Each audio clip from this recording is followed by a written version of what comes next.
Blog Talk Radio. Here at ACO Radio, American Communications Online, or any affiliated stations or websites are not responsible for what guest hosts or call-ins may say. All programming is intended for informational and entertainment purposes only.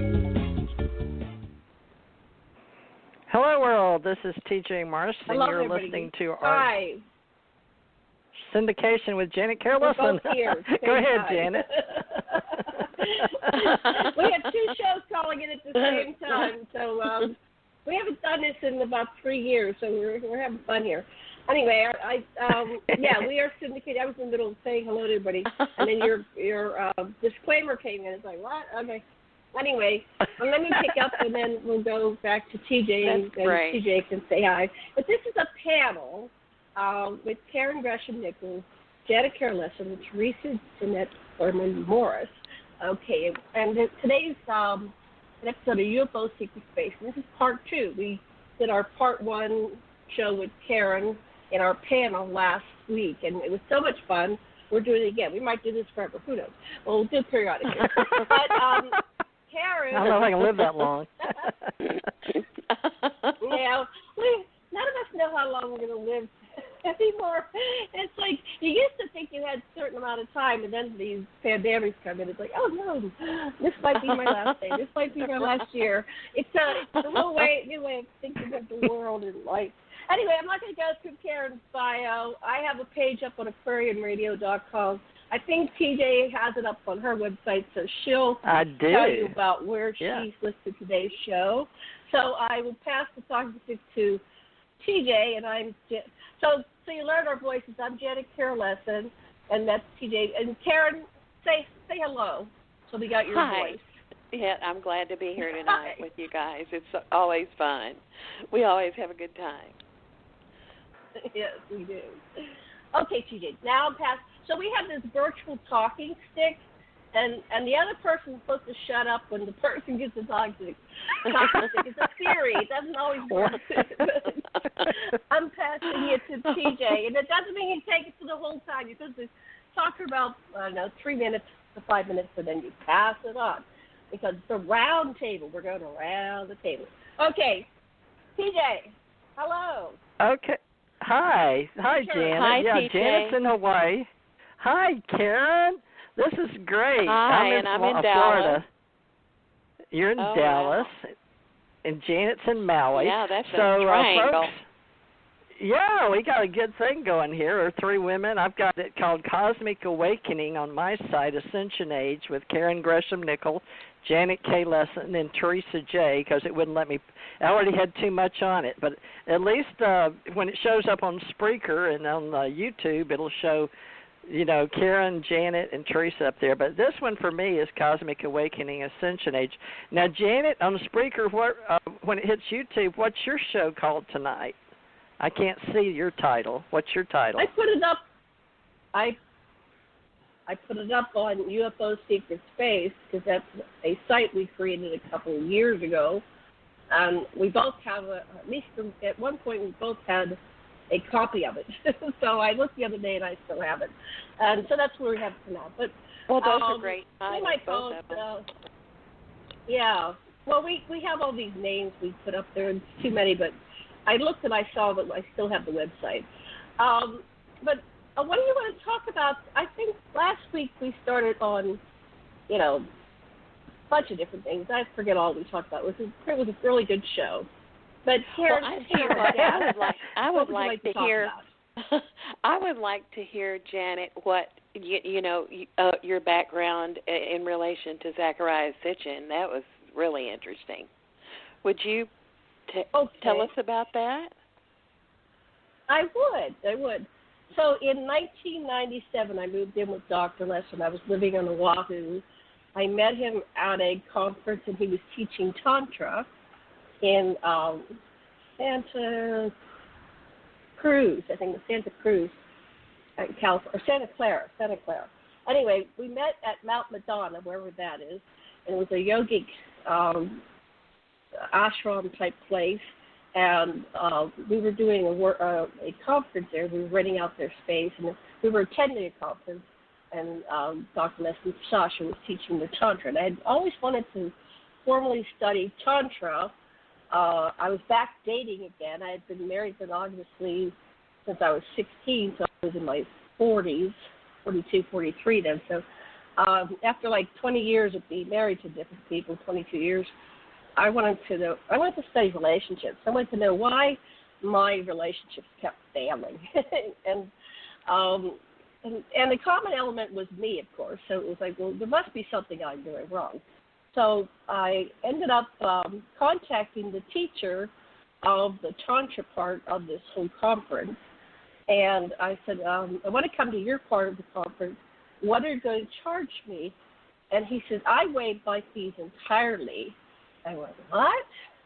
I thought, this is the nicest person in the world. You know, he's supposed to get a couple $100. He doesn't know me from anyone. And so he waived his fee. So I firmed up my what I needed to do, plane tickets and getting a ride to the conference. And we were late, of course, because we had to connect with a third person, ride sharing. And when I got there, the only seat left was right across from him. And so we were looking at each other the entire workshop. And, I was attracted to him, but so was a lot of other people. You know, it was almost like we were in a meat market and the other people were taking numbers. I want him. We were like, oh, I don't have a chance in the world. And could gather a harem here. So, anyway, fate meant that we were to come together. And when we went on the break, he came up to me right away. I went, oh, that's like my fantasy come true. And he's tall. He's like 6 foot, and I'm 5'2". And he said, oh, I thought you were taller. And then he thought for a second. He goes, oh, it must be your aura. You've got a really big aura. So anyway, we hit it off. And by the end of the conference, I was just like madly in love with him. And we kept running into each other everywhere we went. So this is a long story short. We fell in love. I was living in Oahu, and I just had a bunch of dysfunctional friendships and potential, sex partners or potential partners. But there was nobody that I wanted to be with. There was nobody I would want to marry, right? And deep down in my heart, I wanted to get married again. I like being married. So I ended up going back. We went to the second conference in upstate New York. I saw my parents for the last time when they were in Pennsylvania. I didn't know it was the last time I was going to ever see them, but they both died in that following. Well, my mom died later in that year, and then my dad died 2 years later. So anyway, so after we met at these 2 conferences, we ended up making love and falling in love. And I went back and I told all my dysfunctional relationships of leaving, and I moved to Maui. I just moved in with him. It was absolutely insane. You don't do that, right? But my heart was just so full, and it's like I had this invisible checklist, and he met every check in the yes yes column. It was like yes. And I said, if I do not just take this chance and get on a plane and move over there, I will regret it the rest of my existence, because I will have missed this opportunity. And, of course, it was magical. Now, one of the people that he was involved with over here in Maui was the people from the Prophets Conference. Now, ironically, because I'm in the New Age spiritual movement and always been involved with that, I had somehow found them on the Internet. Now, we're talking 1997. And I had been on the Internet since, 1990, 91, 92, 93, because I worked at Penn State University, and the universities were the first people to get the Internet. And we didn't know what it was called until then. And so since I was in computer science, that's part of my background, I was teaching people how to use their software and helping Penn State University.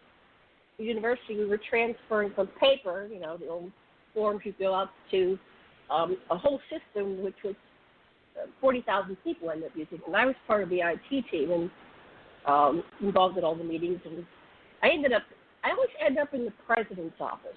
So I ended up in the CEO's office who reported to the president, since they don't remember his name.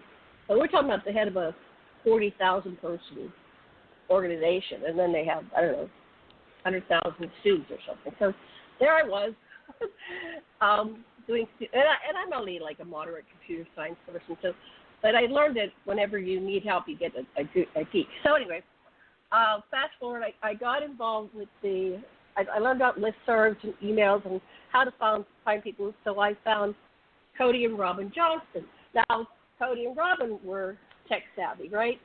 And so it was just so weird when I ended up living with Dr. Lessin that he said, "Oh, my friends are coming over." And he said who they were. I go, "The Prophet Conference people." He goes, "Yeah, they're my best friend. They've known for 20 years. I go, "Oh, my God." So, this is how my life was magical and mystical.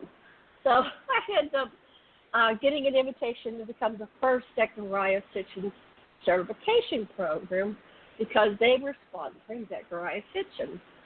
And so back up a couple months before this invitation came, I didn't know how to tell my husband that I was an ET contactee experiencer, right? It's like, how do you tell your husband that, right?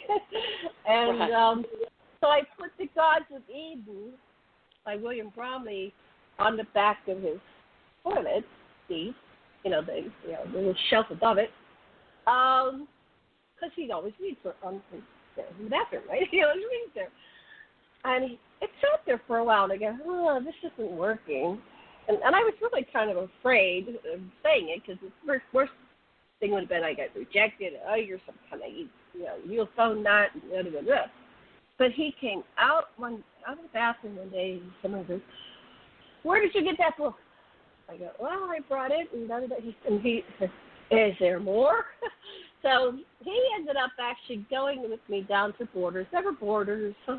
That's our generation. And we bought every book they had on Zechariah Sitchin, and then what they didn't have in stock, we ordered. So he just became totally addicted because it answered his questions he had when he was a young anthropology student, doing his dissertation, doing his field work, and he would encounter these things that were not in the box. And in fact, in those days in academia, they kept pushing you into the box. If you had any ideas outside of the box, it's like, "No, you must conform. Do you want to get your PhD? Yeah, well, you better buy, the party line and not really say all this stuff."